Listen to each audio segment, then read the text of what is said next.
Gusto mo bang magluto ng pork liempo barbecue pero ayaw mo yung naiinitan ka at nahusukan? May solusyon tayo dyan. Tara, samahan mo ako dahil dito ay magluluto tayo ng pork liempo barbecue sa kawali. Simulan natin ang ating pagluluto. Mayroon nga tayo dito ang pork liempo. Ang unang gagawin natin ay mamarinate muna natin ito. Nang ilalagay ko nga dito ay Sprite.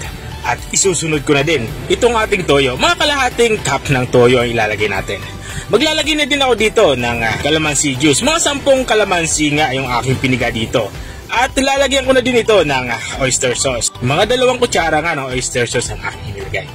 At 2 kutsarang bawang nga ang aking inihalo.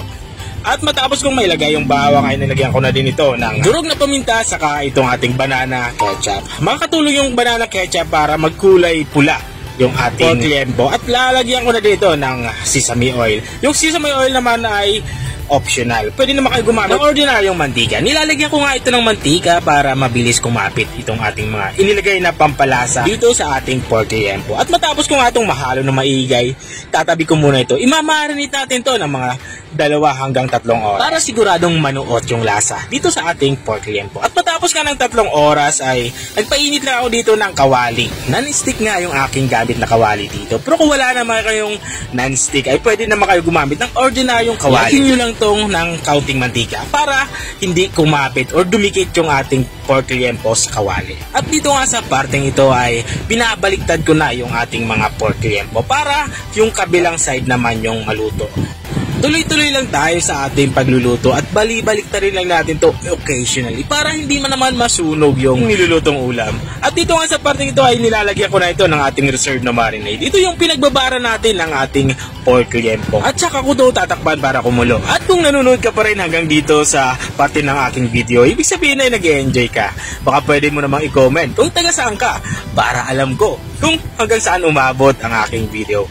At balik tayo dito sa ating nilulutong ulam. Dito ay pinaliktad ko muna ito at tinakpan. Tatakpan na natin ito hanggang sa tuluyan ng evaporate yung ating sabaw. At dito sa parte nga ito ay binuksan ko na ito. Babalik na rin ulit natin ito para hindi naman masunog yung magkabilang side. At tuloy-tuloy lang tayo sa pagluluto at kapag lumabas na yung mantika ng ating pork liempo, katulad ng nakikita nyo ay hindi na natin to tatakpan na ating kawali, kundi ipiprito na natin tong ating pork liempo sa sarili niyang mantika. At kapag mag-caramelize na yung ating sauce, katulad ng nakikita nyo at parang mayroon lang siyang sunog-sunog, yung parang tipong inihaw, ay pwedeng-pwede na natin i-serve. I-serve natin to kasama ng ating mga paboritong sausawan. Mayroon nga tayo dito sausawang toyo saka kalamansi na may sili.